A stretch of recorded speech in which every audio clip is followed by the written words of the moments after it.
खबर उत्तर प्रदेश के ललितपुर से। ललितपुर के जनपद ब्लॉक पर बार कुआं गांव में कन्या प्राथमिक विद्यालय की जमीन दबंगों ने कब्जा कर लिया, जो अपने परिवार एवं जानवरों के साथ में वहां रह रहे हैं। दबंगों का आतंक इतना है कि वो किसी को उस परिसर में अंदर घुसने नहीं दे रहे।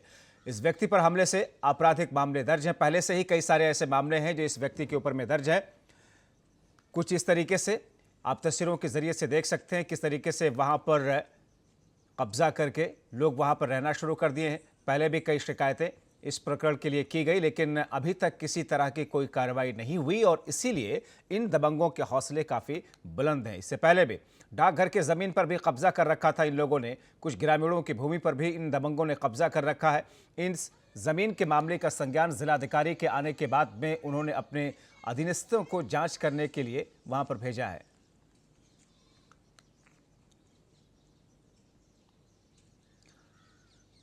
तो एक स्कूल जिसका परिसर है, जिसकी जमीन है, लेकिन कुछ दबंग वहां पर जो कि पहले से जिनके खिलाफ में आपराधिक मामले हैं, जिनके ऊपर कई और जगहों पर जमीन कब्जाने का मामला दर्ज है, इन्होंने यहां पर भी कुछ ऐसा ही रवैया अख्तियार किया। मामला ये है सर कि मतलब 80 डिसमल का जो रकबा है वो 12 डिसमल में स्कूल बना है और बाकी की 70 डिसमल पे जो कब्जा किए हुए हैं दबंग टाइप के लोग हैं, तो उनसे कोई बात नहीं किया पाता। तो हमने ये बात रखी, हमने बोला कि ग्राउंड बनाएंगे या पार्किंग करेंगे स्कूल में, तो मतलब हमारे ऊपर मुकदमा लिखवा दिया है थाने बानपुर में और मानने की धमकी देते हैं, जान से मारने की। द्वारा संज्ञान में आए और संबंधित एसडीएम का मैंने निर्देशित किया। वास्तव में अवैध कब्जा में है नहीं है, कंफर्म करके या अवैध कब्जा मतलब उसका कार्रवाई करके जमीन वापस स्कूल के नाम पे हो जाए।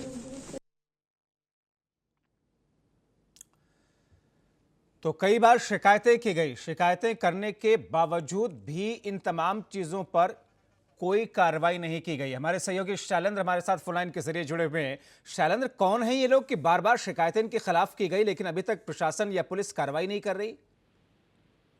जी, मैं बता दूं कि यह मामला बार ब्लॉक अंतर्गत कुआ गांव का है, जहां ये दबंग लोग एक कन्या प्राथमिक विद्यालय की लगभग 68 डिसमिल भूमि पर कब्जा किए हुए हैं और इसकी बार बार शिकायतें भी की गई, लेकिन उसके बावजूद अभी तक कोई कार्रवाई नहीं हुई। ऐसा ही नहीं, उसने सरकारी डाकघर एवं ग्रामीणों की भूमि पर कब्जा कर रखा है और इसके विरुद्ध अभी तक कोई भी आवाज उठाता है तो वह मारपीट की धमकी देता है या वह उसे झूठे मुकदमे में फंसा देता है।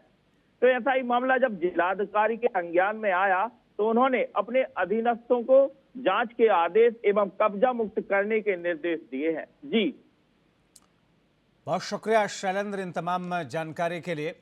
तो जैसा कि हमारे सहयोगी शैलेंद्र बता रहे थे कि जिस तरीके से कब्जा की गई ये ज़मीन, अब पुलिस प्रशासन में शिकायत के बाद में उम्मीद की जा रही है कि खाली करवा ली जाएगी, लेकिन इनका जिस तरीके से रवैया पहले से रहा कि जगहों पर ऐसी जगह जो कि खाली होती हैं, चाहे वो किसी शख्स की हो या फिर सरकार की हो या फिर किसी स्कूल की हो, उन तमाम जगहों पर पहुँच करके ये लोग कब्जा करते आए हैं।